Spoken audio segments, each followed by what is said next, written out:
Good evening, everyone, and thank you for joining us for the Oxford Internet Institute's 8th Wednesday webinar for this term, featuring Katherine Maher, Chief Executive Officer and Executive Director of the Wikimedia Foundation, hosted by Professor Philip Howard, Director of the OII.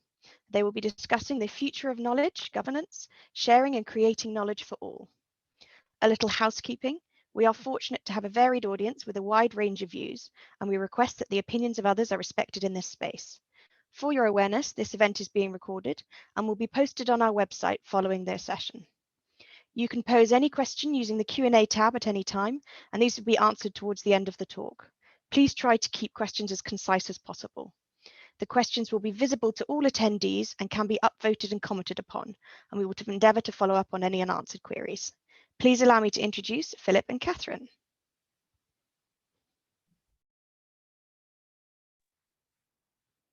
Hi, good evening, good morning, good afternoon, wherever you are. Welcome, Katherine, to the Oxford Internet Institute Wednesday webinar. My name is Phil Howard. I'm director of the Institute, and it's a real pleasure to introduce Katherine Maher today for several reasons.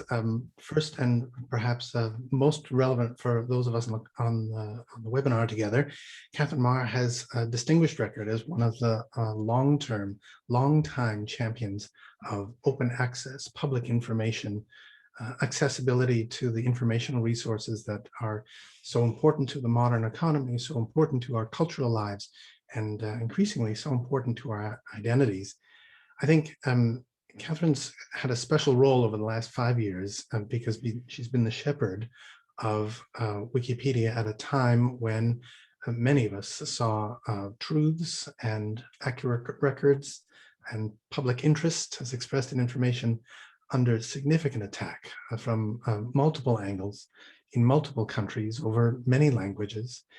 And I think she's going to inspire us with some words for 10-15 minutes or so, but I think it's been a difficult mission and an important one, because maintaining publicness now, these days, in an important way means keeping Wikipedia strong and keeping other assets like it in the public interest. So welcome, Katherine. Thank you for joining us. Where should we start? What are you thinking about today? Thank you so much, Philip, and thank you so much to everyone for having me. I thought I would just go into some remarks. I was speaking with Philip right before we got started, and I'm going to try to speak as extemporaneously as possible. I'm not going to cover everything in my remarks that we'll likely cover in the discussion, but hopefully just give everyone a bit to get grounded on sort of where Wikipedia is today and how I think it connects into the broader information space and some of the really urgent questions about access to information, participation in information, the value of knowledge, what I have been thinking about more recently is the right to know and how that complements other rights. So as you heard, my name is Katherine Maher. I am the Executive Director or CEO of the Wikimedia Foundation for the past 5 years. I will actually be stepping down from this role next month. But in the past 5 years, we have gone through a tremendously, I think, interesting period in Wikipedia's history. Wikipedia celebrated its 20th birthday in January. The Wikimedia Foundation has been around for about 17 years. I've been with the organization for about 7 of those 17 years. And I have been fascinated by the way in which Wikipedia's role within the public sphere has really changed in the time that I've known Wikipedia, both as a user and then more recently as a member of what we think of as the Wikimedia community and as an employee of the foundation. So everyone probably knows the origin story of Wikipedia, but if not, happy to share it with everyone here today. Wikipedia was started in 2001 by Jimmy Wales, our founder. Jimmy was actually trying to create not necessarily a wiki, but a free encyclopedia for the internet. He called it Newpedia at the time, as in new encyclopedia. And the idea was to have a peer-reviewed space, a peer-reviewed encyclopedia. So very traditional in some ways. I think the most revolutionary part about it, of course, was 20 years ago, the internet was a very different place. And Jimmy was really focused on needing a space for general purpose knowledge on the web. If you think about the web in those days, web rings, bulletin boards, and the like, there wasn't really a single place you could go to find the sort of general purpose knowledge of the sort that Wikipedia has really stepped in to fill that space and role. Newpedia, because it was meant to be a peer-reviewed project, had many of the same challenges, and I know I'm speaking to a more academic audience, of peer review. It took a little bit longer to try to get experts to be willing to participate in that review, and it somewhat struggled to get off the ground. But in the meantime, Jimmy had created a wiki space in which people could draft their articles. Now, a wiki is a very simple, lightweight, collaborative editing technology. It was considered very revolutionary as a content management system at the time. If you'll recall, it's very easy to publish things to the web right now, but it didn't always used to be. And a wiki was a way in which people could publish very quickly, easily, using wiki text, which is a form of lightweight markup. And that wiki space for these encyclopedia articles just exploded in numbers. There were tens of thousands of articles by the time the first year was over. And so very quickly, Wikipedia was born out of this sort of happy accident of this holding pen for Newpedia articles. So that was then. This is now. Today, 20 years later, Wikipedia is tremendously successful across nearly or more than 300 languages, some of which are very small in their nature, about 1,000 articles per language, and some of which are very large, such as English Wikipedia, which has more than 6 million articles. Collectively, there are more than 55 million articles across all 300 language versions of Wikipedia. And this year, English Wikipedia alone celebrated its 1 billionth edit. An edit is a contribution to Wikipedia, whether an addition of information or a removal of information. And I'll get a little bit more into why it doesn't matter. Both of those removals and additions are part of the construction of knowledge. Over the course of many years, we've had tens of millions of contributors to Wikipedia. We don't actually know exactly how many because it's a part of our core privacy practice to not know. People can edit Wikipedia either with an account or without an account, and both are completely okay. And on average, Wikipedia is edited about 350 times a minute, which is sort of an interesting metaphor for the way in which knowledge is constructed and challenged in real time and the ways in which it evolves. Collectively, Wikipedia is somewhere in the top 20 websites. It sort of depends if you consider globally, if you include the Chinese market. We're not actually present in China, we're blocked in China. So we range from sort of the top 10 to the top 20, depending on sort of what ranking we're looking at. But over the course of any given month, we receive visits from about 1.5 billion unique devices, which we estimate to be about 1 billion users a month. So it's very large. It's one of the most popular websites in the world. And then Wikipedia is of course the best known of all of these websites, but it is one of a suite of what we call sister free knowledge projects. We also have Wikimedia Commons, Wikidata, Wiktionary, Wikisource, all of which are projects that are meant to provide free knowledge across a variety of different sort of modalities, encyclopedia being just one idea for free knowledge. And collectively, these make up the Wikimedia ecosystem. So Wikipedia, of course, as I said, started as an encyclopedia, and I think in many ways, that's still what many people experience it as. We have a question, we look in our pockets, we pull up in our, a new tab. Sometimes we pull up hundreds of tabs going through a Wikipedia article. And it has become sort of this essential backbone of information on the web. I think both from a user perspective, but also as we think more deeply about the role of knowledge. Wikipedia, we sort of think of it as the epistemic background of the web. And there's sort of that's not meant to be hubristic. That is both a responsibility and a challenge. It is what informs the voice assistants that you may use across a number of different tech platforms, the ways in which natural language technologies are trained, machine translation, natural language generation are often built off the corpora of information or data that is in Wikipedia in terms of the way that Wikipedia has been produced across all these different languages. It's often the largest single source of any particular language publicly accessible online that hasn't been sort of digitized or scanned from books. So sort of living languages. And the information within Wikipedia is often used to generate everything from sort of taxonomy and structures that go into the product development of everything from sort of news aggregators to online contracting sites. We know that lots of different companies use the information that's in Wikipedia as part of their machine learning training. And so that raises some really interesting questions about governance, particularly since Wikipedia and the Wikimedia projects are very transparent about our production mechanisms, intentionally try to be transparent about our biases and some of the sort of absence of information that exists within Wikipedia. And we don't necessarily see that when it's actually integrated more deeply into the computational science of the web.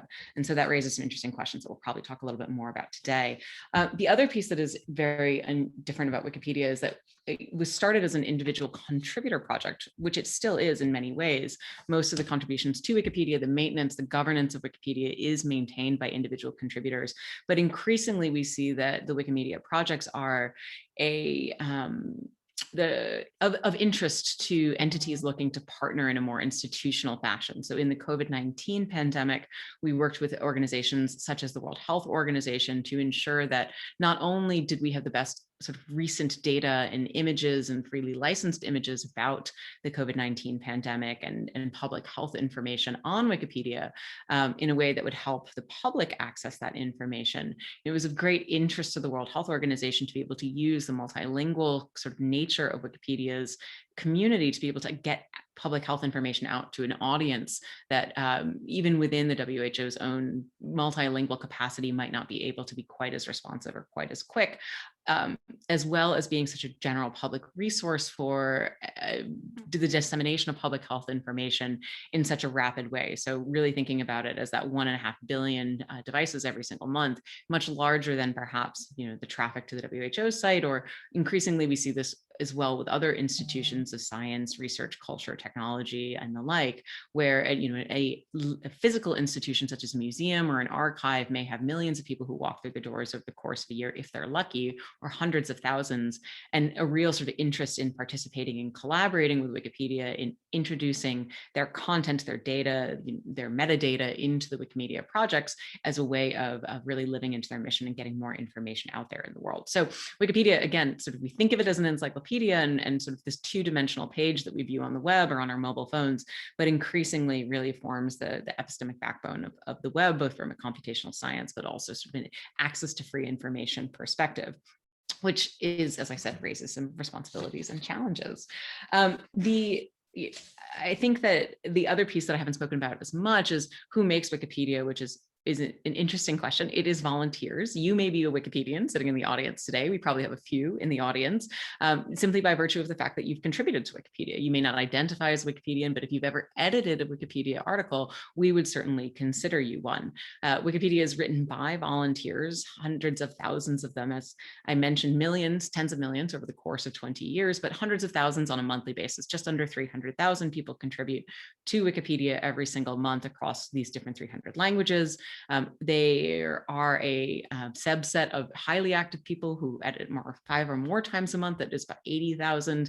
And then a subset of tremendously active people who sort of fulfill these advanced permissions roles within the Wikimedia ecosystem, which are entirely voluntary and community bestowed, ranging from an administrator to a steward. And these people play extraordinarily important roles in ensuring that Wikipedia is able to work at scale. The Wikimedia Foundation is a relatively small organization with about 500 employees, large for an organization, small for something that operates Wikipedia. And the volunteer community is essential to the maintenance of the sites, everything from spam fighting to disinformation and vandalism watch to actual governance and management of the technologies, the policies, and sort of the community itself. This community is large, very large, as I mentioned, in the hundreds of thousands, and distributed quite broadly over the world. We have about 100 plus, 120 organizations that we call affiliates that work on geographic or linguistic basis in every continent, on 6 continents, but we do have Wikipedia editors on all 7. The nights are long in Antarctica, and people do enjoy editing, the research scientists. Many of the contributors to Wikipedia do come from the knowledge domains, sort of how we think of it. We have contributors that run in age range from 13 into their 60s, 70s, and 80s, but what we really see is sort of a concentration as well of sort of mid-career professionals who come from the knowledge sector. So those might be researchers, scientists, educators, academics, curators, archivists who deeply are engaged in Wikipedia, as well as sort of these what we think of as the barbell effect, younger students and sort of older post full-time career folks. And the thing that really unifies these Wikipedians is a sort of an interesting question about what their motivations are. And I like to think of it as both this the highly aspirational goal of altruism for the world, this idea that knowledge should be free and that the production and participation in knowledge offers great benefit to society, as well as some more base instincts around putting information out there and sort of being the most accurate and the most right, and building your own credibility and status within the community. And Wikipedia pulls these two sort of competing instincts of altruism and ego together in a way that actually produces something really quite remarkable on behalf of society. And it is stunning to me as well to see how these sort of unifying instincts, both of the altruistic and sort of the more base, are really quite universal across the globe. So Wikipedians are generally considered optimists. They believe in this impossible mission of free all the world's knowledge for the world. The vision statement of the Wikimedia movement is a world in which every single human can freely share in the sum of all knowledge. With 1 billion people or so every single month, we still feel that we are quite far from that vision. And there's some interesting questions there that I'd like to get into around more epistemic questions about, are we meeting our mission? Is the idea of an inclusive understanding of knowledge, where are we on that process? Are we sort of the radical revolutionaries of anyone, a member of the public and non-specialist can produce knowledge, or have we sort of recapitulated the canon and the production of knowledge on Wikipedia? Who governs the idea of knowledge and knowledge production are these very interesting questions that Wikipedians think quite a lot about. There's an expression in the Wikimedia world that it's a good thing it works in practice because it would never work in theory, meaning, of course, this idea that Wikipedia works sort of at this micro level of individual articles, individual sentences, individual decisions. But the idea of a non-specialist cohort of individuals writing what has essentially become one of the most trusted general public knowledge resources is simply sort of impossible to consider with a straight face. And yet here it is, and it works. And I think that it raises these other sort of interesting questions about sort of the theories of knowledge, which we can call epistemology in some ways, but what we tend to think of as a sort of this more practical application of, what is this? Is it a record of our humanity, including our flaws and our biases? And what does this open up in terms of questions about the negotiation of knowledge and power? What are the ways in which we can learn about models of cooperation and collaboration, such as task conflict, intrinsic and extrinsic motivators, and how might we think about applying some of the lessons from Wikipedia to sort of other areas of peer production or other areas of sort of cooperation and collaboration or community generation or user-generated content on the web, and sort of what does Wikipedia have to offer from that? We start from the position that we probably have a lot to offer, but we also have a long ways to go. And it's very important for us to be very upfront about the fact that Wikipedia, for all of its success in those 55 million articles in those 300 languages, is wildly unequal in the way that it represents the world. And that's both a question of, what languages are represented, how well are they supported and invested in, how deeply are communities engaged. You'll hear me speaking as a native English speaker. I am an American English speaker, so I recognize that. But nonetheless, as a native English speaker, the questions of sort of the affordances of privilege and ease for my participation in Wikipedia's governance, and the negotiation of power in the community really track very clearly with sort of the size of English Wikipedia. And then what you see is this dramatic fall off from, for example, sort of colonial European languages into other languages from other regions around the world. And you can ask the questions of, is that because we don't have contributor bases in those areas or geographies? Is that because there are challenges to contributions in those areas, such as secondary sources or the policies of production around Wikipedia that are sort of inherently biased or inherently colonial? What are the origins of these challenges? And these are questions that the Wikipedia community is asking themselves on a fairly regular basis. These gaps in knowledge are well documented, and we actually are very grateful to the researchers, not just at the Oxford Internet Institute, but globally, who have really helped us understand the landscape of Wikipedia and its inequities. So we know, thanks to some of the work of Mark Graham at the OII, for example, that about 2% of contributors to Wikipedia and 2% of geotagged knowledge on Wikipedia represents the continent of Africa, despite the fact that the continent of Africa is, of course, 1 billion people in terms of overall population and growing. It's meant to be 42% of the world's population by the end of this century. And so clearly there's some tremendous inequities there. And then that raises the question of, well, if there is content on Wikipedia about the continent of Africa, its culture, its history, its heritage, its geography, who writes that? And what are the problematic or sort of questions that we want to ask ourselves about the origins of that, the citations even beyond sort of who writes it, but what are the resources that people refer to in writing that? We know that only 18% of biographies in English Wikipedia are about women. That's actually a 3% increase in terms of overall articles since we first identified this problem, which works out to about 73 articles a day that have been produced about notable women, which is a tremendous amount of work, laborious, sort of painstaking individual construction of knowledge, and yet nothing at the sort of scale or exponential growth that would be needed in order to make up some of these gender gaps. And I speak about that both in not just women, but sort of non-binary individuals as well. And we see these gaps in Wikipedia across any sort of area of colonized knowledge, indigenous knowledge, marginalized communities, groups that have been excluded from power and privilege and sort of their record. We say as well the challenge of creating welcoming spaces online and sort of this issue of shared power and governance. If 80-something% of Wikipedia's contributors are male, which is about the statistic, 80 to 85% currently. What does that create in terms of sort of culture and expectation and sort of gendered norms? Most of the contributors to Wikipedia are not necessarily white in so much as Wikipedia is a very global project, but tend to come from a certain sort of socioeconomic background that raises interesting questions about who has access. I realize that I have promised 10 minutes. I'm probably at about 15, so I'm going to wrap it up there. We have lots of opportunity for questions and conversation, and I hope that I've given sort of an interesting introduction to our ecosystem. I'll close perhaps with this idea that what we say is often, if it happens in the world, it happens on Wikipedia, which means that all of these questions about sort of who writes history, who negotiates power, who has access to it, are questions that we're very much in the process of grappling with. At the same time, we grapple with sort of the true making of history, whether it's thinking about issues such as how does one document a novel pandemic, or how does one contend with issues of information, state influence, and the like. And so where I'll leave it is that we view ourselves very much as a project that we do together.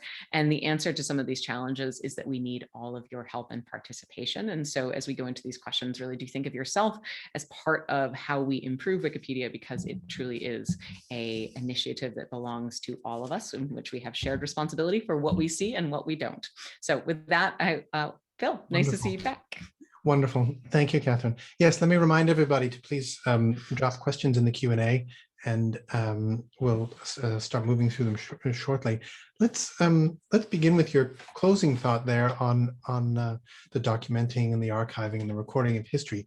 I think we met about 10 years ago at a series of conferences about the Arab Spring, and you were there because you know something about the region, and we were all interested in this question of these questions of how technologies might inspire social change. And I think over the last few years, we found Wikipedia important as the archive of knowledge and perhaps a mode of correcting fact and putting out, retaining truths. But in your mind, is Wikipedia also a way to start social change? Is it a mechanism for beginning new forms of social change? Interesting. I think the answer is yes, but in a far less direct and causal way than how we thought, than some of the questions we were asking ourselves 10 years ago in conjunction with the Arab Revolution. So much of the conversation at that time was this a Facebook revolution or a Twitter revolution? And of course, many books have been written that have argued yes or no or both. I love a statement that the former president of Wikimedia Chile used to say, which is that on Wikipedia, the knowledge is neutral, but the act of production is not. This idea that with Wikipedia, the idea of participating in free knowledge, having a voice, even the idea that knowledge should be free and independent of historic institutional and power structures, is a truly radical proposition. And so there is sort of a political alignment to Wikipedia as a viewpoint in the world that, to me, is somewhat radical and intentional as a change agent. And so when we think about where Wikipedia is blocked or has been blocked over the years, we're blocked in China currently. We've been, subject to court orders in Turkey, in Russia. We recently received reports that we were blocked in Myanmar following the most recent coup. I think that we view ourselves not as an inherently political catalyst for change or an advocate of a certain type of model of societal construction or activism, but recognizing that the act of participating in Wikipedia, particularly outside of sort of a Western construct or a open democratic construct, is quite quite challenging and a form of activism in many ways, even just cultural activism. The idea that I would write my indigenous language in a time or a location where it might be sort of oppressed intentionally, specifically politically or just otherwise socially, is a form of activism and change, for example. Yeah, I think your instinct is absolutely right. There's so many ways of expressing ourselves as citizens beyond the vote, which itself is an important act, but beyond that, expressing ourselves civically through something, through a vehicle like the varied wiki outputs is valuable. Can you say a little bit in terms of knowledge governance? Can you say a little bit about the role of automation in managing some of those sensitive or conflicting narratives, right? So if there's a bunch of contested spaces, we want people to contribute because that's an act of modern citizenship. At what point for you as a governing organization does a contested conversation get kicked up and reviewed by, do the humans get put in the loop? So quite frequently, the ways that we've thought about automation is really how do we enhance the capacity of humans to hone in on what people do best. And from the early days of Wikipedia, we've always had automation that used to be called bots. Now it's called machine learning, in ways in which oh my goodness, excuse me, my computer's trying to restart on me. There we go. We're not going to do that. Of course, the bots are here. Automation really being a way to enable humans to do the things that they do best. So repetitive tasks on Wikipedia, such as removing vandalism or curse words, are things that bots can do quite well. Searching for contributions to understand, what might need a citation and sort of crawling through the record, things that bots can do quite well. Where we're seeing with the expansion of Wikipedia into these sort of 55 million articles, without a tremendous expansion of the contributor base, is how do we use automation to keep track of where changes are happening, whether those changes are likely to be high quality introductions of information or even edits, removals, where we might be seeing articles fall out of a sort of temporality or currency, so things that haven't been updated in a while, and draw existing Wikipedians' attention to these questions. When it comes to areas of contestation, I think that we have two different patterns of contestation.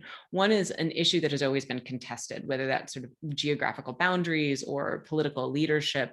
And the other is an issue that was previously uncontested that becomes contested due to some sort of action in the world.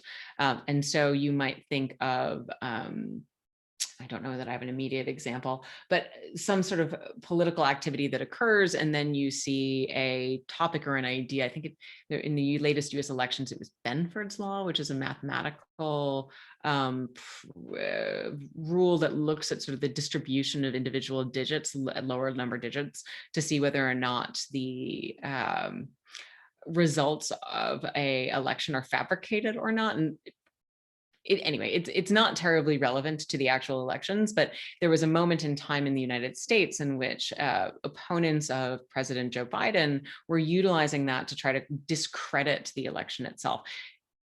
Normally, this would not be an article that would be contested. What we see in those times is sort of a surge in editing, and that surge in editing can be noticed by Wikipedia editors sort of for two reasons. One is the recent changes feed that exists for all Wikipedia edits. And the other is the introduction of sort of these automated technologies that helps flag these surges in ways that allows for Wikipedia editors to say, oh, there seems to be some hot action over there, and clearly we need to pay that a little bit more attention.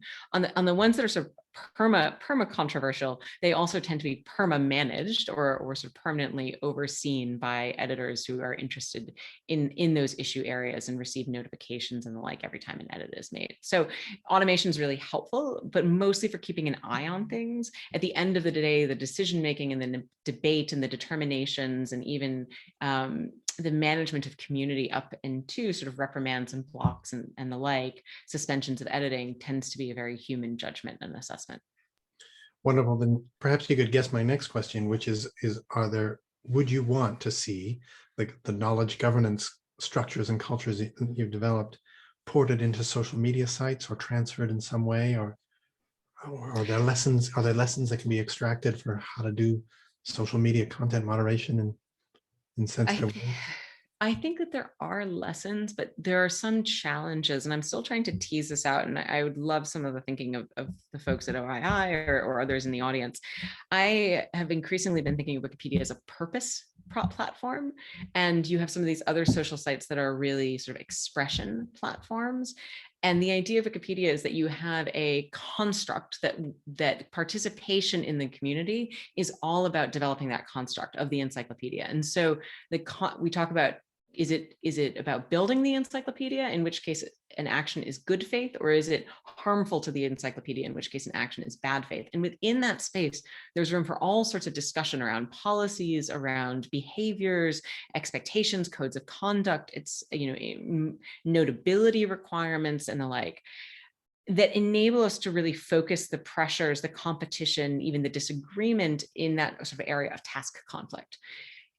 In social media spaces, without that sort of underlying purpose and purposefulness and intention of a community, I don't know that you have the same ability to come to community standards at the scale of what these community platforms are meant to be. And so I think there are some lessons to be learned. I just also think that perhaps structurally, the applications of those lessons would be quite expensive, both in terms of cost, but also in terms of social capital, of trying to integrate those throughout platforms such as Twitter or Facebook or the like. Perhaps Facebook actually is a more plausible model in some ways, because it is sort of sub-communities within a larger community in a way that I don't know that sort of the Twitter product lends itself to. Yes. So thank you, Charlie Markham. That was a repurposing of your question. You've mentioned a couple of times, Katherine, about the challenge of working in China or in producing content that's relevant to every part of the world. Can you say something about Wikipedia's strategy for reaching those difficult corners? Can you actively try to get unblocked, or is it sort of been just not up to you at this point? Oh, we try to get actively, we actively try to both prevent blocking and respond to blocks. And I think that the issue with China is that it is just very different from a governance perspective in terms of recourse. So we've, as I mentioned, been blocked in many different countries over the course of the years. We've been blocked in Russia and in Turkey. We've certainly had some challenges in places like India and Pakistan. More recently, we've had challenges in France, where an editor was arrested at one point for posting what was debatably classified information, or arrested or detained, I can't recall. So it's certainly not just sort of the Chinas of the world in which we see these challenges. It's really a sort of universal. What we do is within the organization, we sort of take both a proactive approach, which is really how do we grow the presence of Wikipedia in a country or in a language so that it is perceived to be an essential resource. And so this is sort of Ethan Zuckerman's cute cat theory of internet censorship. If you take away the sort of bread and circuses from the people, they'll protest and they'll resist. And so you want to be so popular as to make it politically unpalatable for a government to block you. A few years back when we were blocked in Russia, the sort of public backlash was quite strong. We as the foundation really stayed out of that. We communicated with the Russian community. We said, what do you want us to do? They said, please let us handle this. We don't want this to be perceived as foreign interference. We said, that makes complete sense.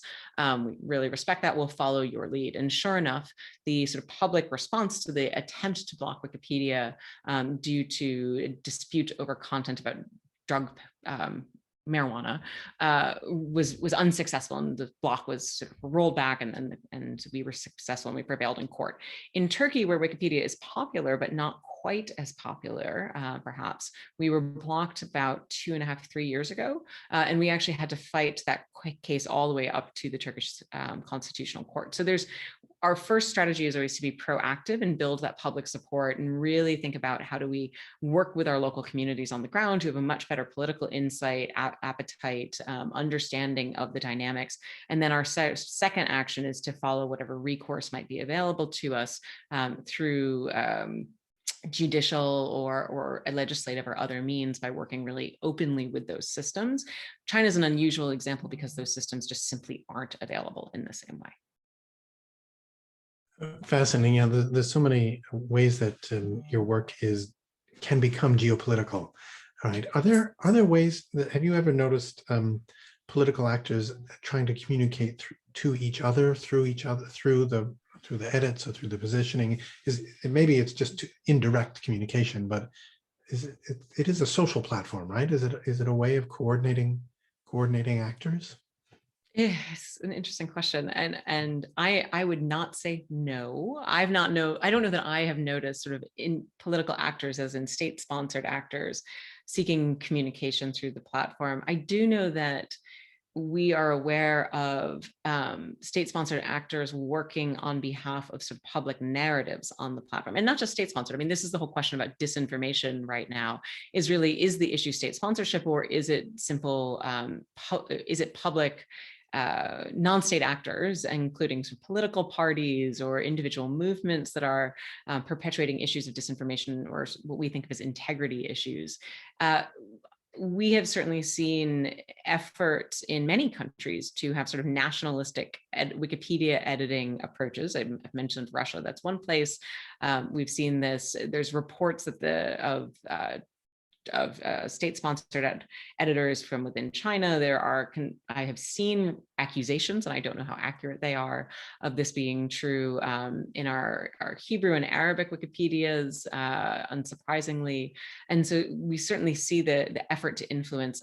I really think of this as, we've not been so worried about disinformation on the Wikipedia platform, so there certainly we do pay attention to it, as more of the issues of influence peddling, and the renegotiation of what neutrality means within a cultural or linguistic context in ways that could be invisible to the larger Wikimedia communities. So particularly in minority languages, or languages that are not as widely spoken. I'm thinking of some of the Balkan languages, for example, where this becomes more of a challenge.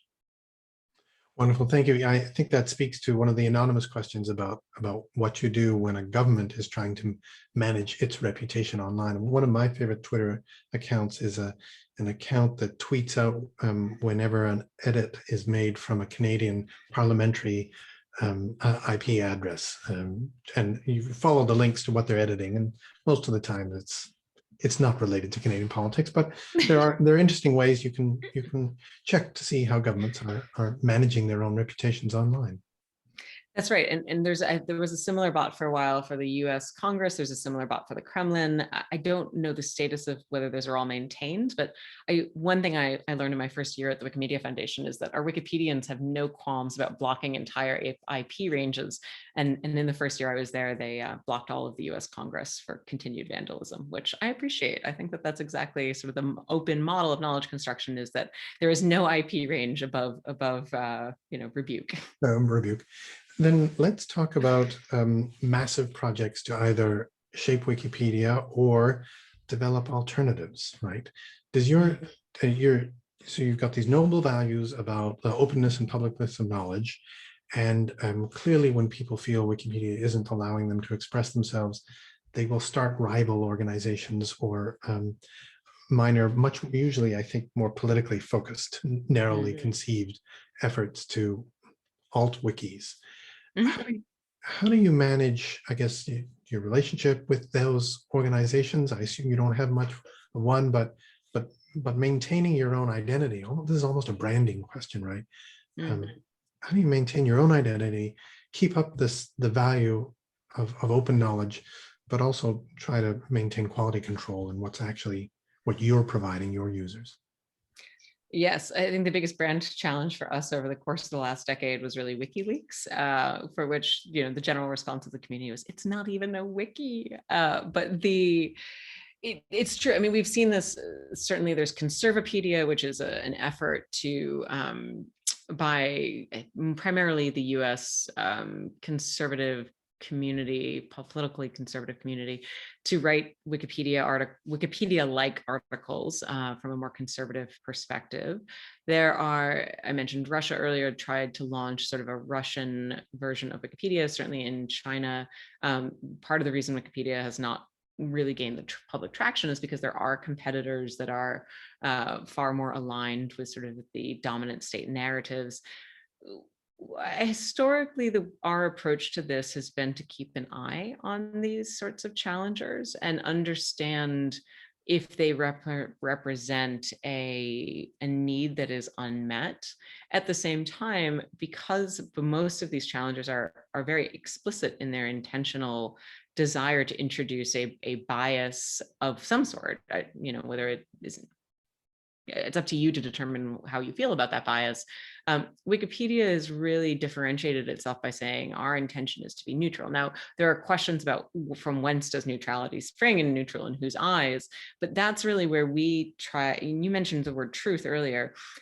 Our perspective is not so much that we represent truth in any sort of way, because truth is quite personal. Truth is quite cultural, but really that we focus on verifiable information that can be cited back to reliable sources, which enables us to present information that can be even in contention with sort of the facts on the page. You might have an article in which you have sort of a analysis of a situation from one perspective and an analysis of a situation from another perspective, both presented to the reader as sort of legitimate analyses that the reader can then use to interpret and come to their own conclusions around. And that is really how Wikipedians think of neutrality, is not integrating the narrative of the bias into the production of the Wikipedia article in an explicit way, but more how do we surface that and then present it for the reader to be able to say, okay, I understand the controversy here, or I understand that there are multiple perspectives on this one issue. And we found that that seems to work. There seems to be enough in it for everyone. I really think of it as sort of minimum viable trust. Wikipedia is accurate enough and comprehensive enough and transparent enough that even if it is imperfect, or even if a reader finds it to not quite reflect what their view of a situation is, there is a sufficient minimum viable trust to be able to absorb the information and still find it useful for their purposes. Okay, so I think we can have a long debate about the notion of culture, the truth is cultural, but I think what you're saying is that the long established record of navigating difficult issues and correcting each other's what did you call it? The minimal truths. Minimum viable trust. Minimum viable trust is what keeps quality high on any particular. Yes, and what I mean by the truths is really around. So I was sitting at one point in Beirut in Lebanon, and I was talking to an audience about Wikipedia, and the question from the audience was, why should I read a Western-centric version of the Crusades? Because the narrative is going to be X, and what it doesn't account for is, the role of Saladin and historical context. And my response was, that is an entirely legitimate question, and that would make an excellent Wikipedia article. And I am not here to adjudicate which of those is the true narrative of the period of the Crusades. What we can say instead is that these are the verifiable facts, or the history that is understood and known. And the lens of truth is something that is interpreted through a contestation of narrative that is not necessarily what Wikipedia is meant to do. It enables us to determine sort of popular consensus, and understanding that popular consensus may well change over time based on who is involved in the production of knowledge, where those sources of information are originated, and the like. And so part of the sort of challenge in the project of Wikipedia right now is most of the knowledge on Wikipedia does truly spring from a very sort of colonial, textualist, Western-based frame of that in some places, such as the scientific method, can be quite useful, and in some places can be quite problematic. And so that's really where we sort of start to engage in these questions in a more interesting way. I'm not saying that truth doesn't exist. There are facts that are known, or in this world of sciences, hypotheses that are accepted, but at the end of the day, sort of the meta narrative of truth is something that is in constant flux. Wonderful, thank you, and thank you, Terry, for your question. I think that helps gives us a sense of where why so much of the information, including that on social systems and cultures, stays at a very relatively high quality. But can you say something more about your example from Beirut, about your specific initiatives to pull in content or draw out content from the global South? I mean, that seems like also an important contribution that needs to be made, but a challenging thing to cultivate. Right? Yeah. So I think it is challenging, certainly for many structural issues, and we can talk, and those include things like access to digitized product, sort of digitization in general, access to secondary sources in the way that Wikipedia identifies secondary sources as having legitimacy. So we are very, as I mentioned, sort of textual. We require media sources or journals or the like, not oral citations. And that sort of is exclusionary of lots of oral traditions and oral history. There are challenges, of course, that sort of get into sort of functional literacy, particularly when we're talking about people who may work in multiple languages in the home versus in the workplace. There are access to device questions. But then I think there's also simply an issue of Wikipedia never intentionally as a community or as a product was designed or built or negotiated for communities that have not been not just excluded, but have essentially been functionally ignored as a target, to sort of a target market to engage with. And what I mean by that is there was I think a very deep sense within the Wikimedia community that if you build it, they will come. And if they don't come, well, then it's sort of on them. And in the last 5 years, what we really sought to do is to instead say, wait a minute, maybe it's the product that isn't working. And when I say product, I mean the software. Is it that we're not editable on mobile phones, and mobile phones are the primary ways in which many people in the world of every generation, of every geography now access information and participate in information and participate in social dialogue. Is it that I've already raised this issue of secondary sources. Maybe the secondary sources don't exist because access to sort of libraries or reference institutions is less accessible. They're not digitized, or you have historic sources that have not been digitized. They're sort of only in physical form and therefore only accessible within certain approximate distance. Maybe you have issues of governance questions in which participating in Wikipedia becomes a challenge due to the political context you're operating in, due to sort of the social structures that you're operating in. And so we have wanted to sort of tackle these things independently, both at the software level, which we're now working in some of our mid-sized Wikipedias, Czech, Korean, Arabic, Catalan, to explore different modalities of participation that really surface some of the more social components of the Wikipedia community. We've rolled out a native version of Wikipedia editing on all mobile interfaces so that that's available. We've rolled out applications that are custom to emerging markets. So the Kai OS operating system, for example, we now have that for our which is very popular in South Asia and Sub-Saharan Africa.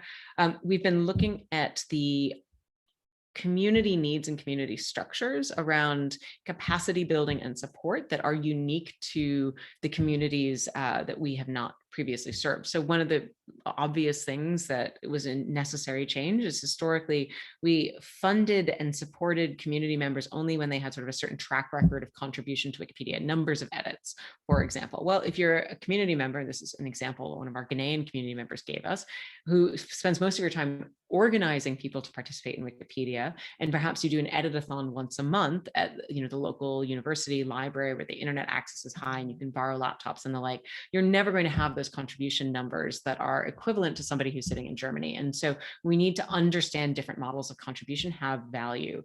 The next piece is really thinking about what does content look like that would make Wikipedia useful to different audiences around the world. So I know that there are many places in the world in which people speak, as we said, multiple languages. You may have native English speakers from Kenya who are accessing English Wikipedia. But if it's all about English history, as in the UK, maybe not quite so relevant. And so really focusing on support for the writing into Wikipedia relevant content that is of use to communities that we don't currently reach today. And then there's sorts of these, I've referenced the Universal Code of Conduct and behavioral policies that ensure that people who do join Wikipedia as a new participant are in fact safe and welcomed when they join. And so we just rolled out a Universal Code of Conduct, which is the first to exist on Wikipedia. Those are just some of the things, but one of the things that I've been really pleased to see is that Wikipedia's community growth, as measured by a number of affiliates, has grown 500% in Sub-Saharan Africa over the past 5 years. And so there's sort of this aspect of you both need to first listen to the communities and understand why they have not participated, and then make active change that actually enables. But you also need to go ask. And I'm not sure that anyone had sort of said, hello, African Wikipedians, we would very much like you to be a part of our global community, and we'd like to understand your needs and then think about how to resource those more effectively. I think previously it really was, as I said, just sort of if we build it, we will come, which you can, lots of challenges there. Well, it makes sense that a strategic shift might help focus, draw in the new content and draw in new kinds of contributors. Sometimes it seems like any advance in public knowledge or public archives requires an army of lawyers, simply. And if you look at the horizon, there's the new Australian News Code, possible changes to Section 230 in the US, the EU Digital Services Act. This is a great question from Patrick Gildersleeve. How do you equip yourselves to handle these multiple kinds of policy changes that in some substantive ways actually threaten the open web in a variety of ways? I think these are existential threats, and I am glad that you primarily reference those in mature democracies, because I think very often people look and they get threats around sort of censorship and the like, or privacy issues, and they tend to point to countries in which democracy is emergent or is not well established. But the reality is that while we certainly do face sort of the brute force threats of authoritarian states, we also are facing some real challenges within the more mature democracy space around regulation. And I think I'd start by saying I don't believe any of it is necessarily ill-intentioned. I think that policymakers are dealing with a very complex situation in terms of trying to regulate an entire sector that has proven itself incredibly resistant to regulation of any form. And I do think that there are some viable spaces where regulation can and should exist for the tech sector as a whole. As you can well imagine, this question of intermediary liability is found, I think, from our perspective, very much a question of speech and who has the rights to it and what are platform rights to speech. I mentioned that we are I think of us as a purpose platform.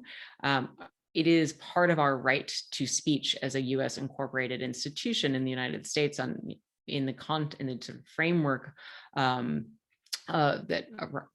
for which CDA 230 is so relevant, that we have the right to determine what our policies actually are and what speech is and is not acceptable on our platform. That is our right as a platform.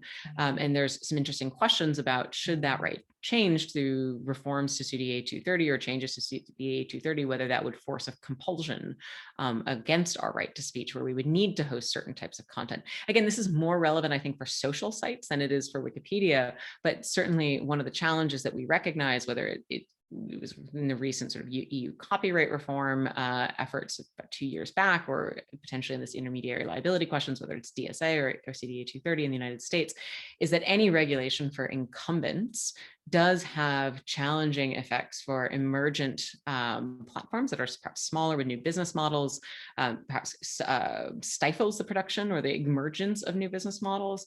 But then there are platforms such as ourselves who really do rely on many of these safe harbor protections that exist in order to operate in the way that we do, that are we don't see policymakers sort of taking into account. And it is a real challenge for us to go out and advocate on behalf of Wikipedia. So we end up with things like in the EU copyright reform package that tend to be sort of carve-outs for educational platforms or nonprofit platforms, but those are very precarious positions to be in. And at the end of the day, they may help us, but they don't necessarily enable the commons to flourish and thrive. And so we try in our advocacy work to avoid those and really speak to the greater good questions of what does it mean to have a citizen-centered internet that really serves societies.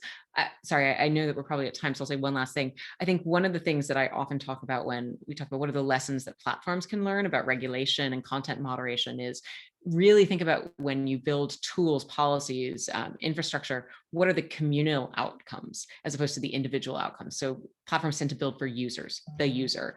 We at the Wikimedia Foundation had to build for the community, which means that we're really thinking about the systems implications of any introduction of a new software policy, et cetera, feature. I think that the same sort of question would be true from the policy perspective is, what, instead of regulating for the individual platforms, how are we regulating for trying to regulate for sort of a social outcome that we hope to see, which I always come back to sort of the human rights, free and democratic participation sort of question. Right. Thank you. I think there's a couple of questions. We've got 5 minutes left, so oh no, you I'm could. sorry, I'm too wordy. That's okay. This is a fabulous conversation. If any in the audience wants to upvote a question, please do. We may have room for one or two more. Could you say a little bit about Wikidata? And as part of this, there's also a lot of academics on the call. I try to encourage academics to contribute. So, I mean, they can be sources of, they are sources of knowledge. What would you like to see more out of a bunch of academics when it comes to contributing to the Wikipedia community? And does Wikidata provide an outlet that's something we can help with? Absolutely. So first is our head of research, Leila Zia, is an excellent sort of resource and reference. We have so many projects that we would love to work on. We've long said that most of our understanding of Wikipedia comes from our collaborations with the research communities, and that's part of the reason we're so committed to an open framework for research. We learn more from folks outside of our world than sometimes we are able to see within our own, the myopia of just trying to keep the projects up and running. So if you have questions about Wikipedia, we would love to help you answer them, I guess would be the place that I would start. Wikidata is tremendously exciting to me. Wikidata was started a little more than 5 years ago. And the idea of Wikidata was that maybe it was even longer. It was longer, I apologize. Wikidata has been around for a while. Some are less than 10, more than 5. The idea was that you could have a similar product to Wikipedia, but in a structured data space in which you could have an item that had a reference as to where the information came from. So it could be, the capital city of X country is Y. It could be the population of Y city is Z, with this idea of having a linked, structured, open database that is sort of language agnostic in its ability to model concepts and could form the backbone of some of these points of reference for Wikipedia. So I use the issue of a city population. Instead of having to update that on 300 different Wikipedias every time the census comes out, you update it once in Wikidata and it populates across the whole site. So there's benefit to that. But as soon as that was built, we also saw there's benefit to so many other sort of constructs about how we model concepts and relational questions and what we might be able to learn through Wikidata with sort of more complex queries. So I really see, the production of Wikidata as a project, which is a curated database. The idea of Wikibase, which is the software that runs Wikidata, that could be an open data storage software for any institution to sort of run its own installation on, as the future of structured free knowledge. And as we really think about Wikipedia's value to the world, there is the unstructured knowledge, which is so rich and has so much value, but also requires sort of advanced computational resources to really be able to extract is the wrong word, but really to be able to engage with some of that value. Wikidata can be a very complementary layer to the information on Wikipedia that enables sort of greater interrogation of the ways in which we sort of order and structure concepts. And because it is such an emergent structure, Wikidata, there is no sort of one taxonomy to rule everything. It really allows for us to engage with and grapple with some really difficult questions about sort of the ordering of constructs in real time, in the same way Wikipedia is quite emergent and can sort of tackle and respond to sort of changes in the broader ecosystem. So I love Wikidata, the integration of the structured information into Wikipedia and sort of what that means for the future of free knowledge is, I think, incredibly promising, and we're just at the beginning of that journey. Fabulous, thank you. It is a long-term journey, and I think more and more of us are starting to play with device data and metadata, and there's also a lot of inefficiencies with many of us trying to capture the same Twitter data set, right? And so lots of good reasons to work together. We're at time. Thank you very much for engaging with us, for spending the hour with us. Oh, thank you so much. I'm so sorry we didn't get to all the questions, but if anybody wants to ask them, I'm of course available sort of on social media. You can ask me questions on Twitter. I'm happy to reply. I'm very grateful for the opportunity to speak to you all today. Thank you for being such wonderful hosts. I have so much respect for what you do and how much we have learned about Wikipedia from all of your work. And so it's a great honor to be here. Thank you. Very kind. Good night, everybody. Have a good day. Have a good afternoon. Thank you. Goodbye. Thank you both, Katherine and Phil, for the captivating conversation today and for answering our audience questions.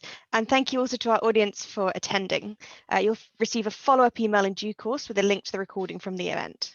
And the OII are hosting our final webinar of the term next Wednesday, 17th of March at 6 p.m, where we will have the Q&A for the co-directors and stars of the film People You May Know, Dr. Charles Creel and Katarina Gellen-Viken. Please visit the events page on the OII website to sign up for this event, where we will release a link to watch the film for free prior to the event. Thank you again and have a wonderful day, everyone.